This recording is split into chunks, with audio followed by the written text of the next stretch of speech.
55% of the surgical instruments being manufactured in Sialkot, they are already requiring MDR certification for Europe exports. Or European authorities are stopping shipments time to time on random basis and asking for the certification, and we don't have. अब sir इसमें क्या इसका मैं थोड़ा background आपको बताऊंगा, फिर हमें इसकी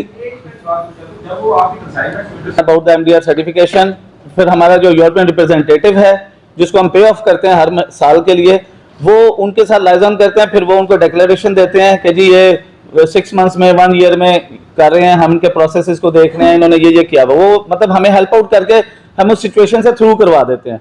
actually we are standing nowhere frankly speaking. MDR certification है क्या सर और ये क्यों जरूरी है हमारे लिए for made in Pakistan surgical instruments? According to unofficial news, 90% of the surgical instruments being manufactured in Pakistan are exported throughout the world, और उसमें दुनिया के 90% इंस्ट्रूमेंट्स जो हैं वो मेड इन सियालकोट ही हैं. चाहे आप जॉन हॉपकिंस की बात करें यूएसए में, चाहे आप King Fahad Hospital Saudi Arabia की बात करें, टॉप ऑफ दी उनके ऑपरेशन थिएटर्स में हम एग्जिस्ट करते हैं.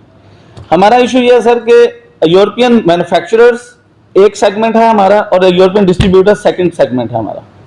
मैन्युफैक्चरर्स जो हैं उनको हमारा MDR नहीं चाहिए. We can be their contract vendors और उनको MDR करने की जरूरत है. लेकिन सर ये 95 और 5% की रेशो है. 5% मैन्युफैक्चरर्स हैं यूरोप में जो जिनको हमसे MDR नहीं चाहिए. 95% लोग डिस्ट्रीब्यूटर्स हैं जो मेड इन पाकिस्तान प्रोडक्ट्स को चाहे वो पाकिस्तान के ब्रांड के साथ बेच रहे हैं चाहे वो अपने ब्रांड के साथ बेच रहे हैं.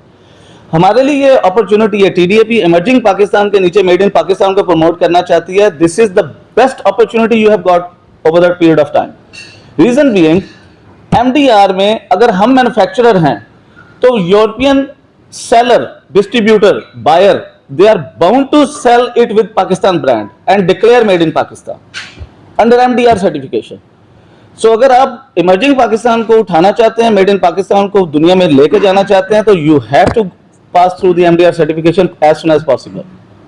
Reason being, इसकी टाइम लिमिट्स जो है सर, इसमें क्लास 1, क्लास 2, क्लास 3 और एक क्लास 1R भी है. क्लास 1 जो है उस पर इम्प्लीमेंट हो चुका है. क्लास 1R के ऊपर इम्प्लीमेंट अभी नहीं हुआ. उसके लिए 2026 की टाइम लिमिट उन्होंने एनहांस कर दिया जून 23 के बाद. क्लास 2 के लिए 2027 कर दी है, क्लास 3 के लिए 2028 कर दी है.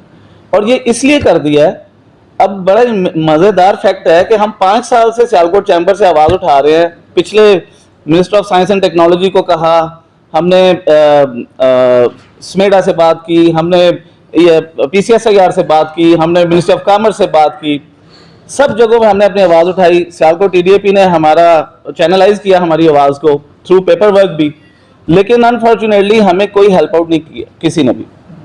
हमें क्या चाहिए?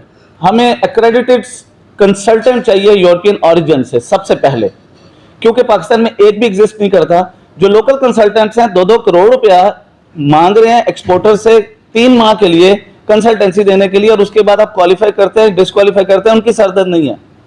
और उनकी जो कंसल्टेंसी है वो भी स्टेट ऑफ द आर्ट नहीं है. They are not trained by the European authorities and they do not know even what they are giving us under their consultancy. So we are not sure, we are not buying their services.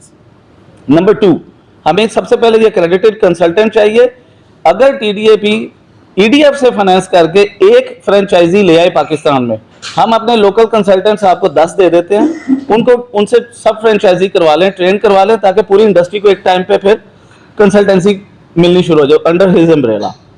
Number 2, हमें accredited certifying body चाहिए. पाकिस्तान में एक भी exist नहीं करती. हमें European को जब हम अथॉरिटीज को राब्ता करते हैं कि जी हम MDR सर्टिफिकेशन करना चाहते हैं, तो वो हमें 2-2, 3-3 साल की अपॉइंटमेंट देते हैं, और हम उनकी प्रायोरिटी नहीं है. उनकी priority Europe, eastern Europe, central Europe वगैरह वगैरह के पहले हम इनको एड्रेस करेंगे, देन पाकिस्तान को देखेंगे. लेकिन अगर पाकिस्तान तो जंप इन करना पड़ता है और वो हमें एंटरटेन नहीं करते. नंबर 3 सर, अब हमें उनका एक हेल्प डेस्क यहाँ चाहिए या कलेक्शन पॉइंट कम से कम चाहिए. हमने टेक्निकल फाइल्स तैयार करनी है तो थ्रू कंसल्टेंट करनी है, सबमिट करनी है तो यूरोपियन सर्टिफाइंग बॉडी को करनी है जो क्रेडिट होगी, उसका यहाँ पर हेल्प डेस्क हो या कलेक्शन पॉइंट हो तो हम उनको करें. दूसरा सर, आपको ये बड़ा जरूरी है कि अगर हम MDR सर्टिफिकेशन के लिए क्रेडिटेड सर्टिफाइंग बॉडी को कांटेक्ट करते हैं तो उनकी तकरीबन 2 से 2.5 लाख यूरो उनकी कॉस्ट है. अगर हम हर किस्म का सर्जिकल इंस्ट्रूमेंट कवर करें, हमें पाकिस्तान के इंफ्रास्ट्रक्चरल कॉस्ट के ऊपर पैकेज चाहिए. यहाँ पर अगर आप फ्रेंचाइजी ले आए तो यहाँ पर हम यूरोज में नहीं, हम पाक रुपीज में हमें पैकेज ऑफर करवाएं। फिर हमें ईडीएफ की तरफ देखना शुरू कर देता है, जो कि एक लंबा प्रोसेस है। हम भी चाहते हैं बाईपास करें, हम अपने आप ही कर लेंगे। अब यूरोप में कितने एक्सपोर्टर्स हैं आप खुद देख लीजिए, कि पाकिस्तान से 3500 के करीब रजिस्टर्ड एक्सपोर्टर्स हैं और 1000 से कम एक्टिव एक्सपोर्टिंग कंपनीज हैं, और ये कम होती जा रही हैं। लोग डिस्करेज हो रहे हैं, लोग विड्रॉ करते जा रहे हैं, लाइन चेंज करना तो बहुत दूर की बात रहेगी। अच्छा सर, तीसरी जो है, हमें एक्रेडिटेड टेस्टिंग लैब फैसिलिटी चाहिए, जिसके लिए हमें फिर यूरोप जाना पड़ता है या चाइना जाना पड़ता है या मलेशिया जाना पड़ता है। और मलेशिया से हमारी एग्जांपल सेट हुई हैं कि एक्रेडिटेड टेस्टिंग लैब फैसिलिटी की जारी की हुई रिपोर्ट्स जो हैं यूरोपियन अथॉरिटीज ने रिजेक्ट कर दी। वो कहते हैं एक्रेडिटेड यूरोपियन जो है ना टेस्टिंग लैब फैसिलिटी होगी तो हम अप्रूव करेंगे, और फिर नए सिरे से प्रोसेस 70-70 हज़ार यूरो हमारे लोगों ने ज़ाया कर लिए हैं मलेशिया से और दाएं बाएं से करवा के टेस्टिंग लैब फैसिलिटीज सर्विसेज लेके। जी सर, अब उसमें ये 3 चीज़ें होंगी sir, European consultant accredited, testing lab facility accredited, उसका फ्रेंचाइज पाकिस्तान में पिछले 4 साल से मैं विजिट कर रहा हूँ, उनसे बहुत दफ़ा बात हुई। वो क्या करते हैं, वो मिनिस्ट्री टेक्नोलॉजी को कहते हैं कि जी ये हमारे अंडर दें, हम पाकिस्तान में एग्जिस्ट करते हैं, हमारी अम्ब्रेला के नीचे होगा। हम कहते हैं जी इसको आप प्राइवेट सेक्टर में लेके आए, आप इसको वहां ना लेके जाएं। लेकिन at the end of the day हमने सरेंडर किया, हमने कहा जी आप इसको कर लें, लेकिन कर लें किसी तरह। आप हमें सियालकोट चैप्टर दे दें इसका एनडीआर के लिए, और वहां पे हम कलेक्शन पॉइंट दे दें, टेस्टिंग लैब फैसिलिटीज 10 का में इन्होंने एक अपना यूनिट एस्टैब्लिश किया हुआ है। हमने कहा वहां पे आप टेस्ट वगैरह बढ़ा दें, इक्विपमेंट इंस्टॉल कर दें, और हम वहां पे कलेक्शन पॉइंट उसको कंसिडर कर लेते हैं कि हमें कुछ सर्विस तो मिले ना। अब मसला क्या सर, 27% अमेरिका पाकिस्तान की सर्जिकल की इंपोर्ट कर रहा है, और नंबर 2 पे जर्मनी है, फ्रांस है, नंबर 3 पे इंग्लैंड, नंबर 4 पे है, और इटली 7वें 8वें नंबर पे आता है। मतलब आप टॉप 5 कंट्रीज देखें पाकिस्तान के इंपोर्टिंग कंट्रीज, तो वो यूरोपियन है। आप ब्राजील में रजिस्ट्रेशन कराना चाहते हैं एक्सपोर्ट के लिए, तो वो आपसे सीई सर्टिफिकेट मांगते हैं या आईएसओ सर्टिफिकेट मांगते हैं। इसी तरह लाइकवाइज तमाम दुनिया जो है वो डिपेंडेंट है, ज्यादातर दुनिया के हिस्से जो है वो सीई सर्टिफिकेशन पे डिपेंडेंट है रादर देन एफडीए यूएसए। और हमारी जो है सर, अब इशू क्या हो रहा है सर, हम कहाँ डिक्लाइन कर रहे हैं। हमारे जो made in Pakistan brands Europe में बिक रहे हैं, वो टेंडर्स में पार्टिसिपेट इस वक्त नहीं कर सकते।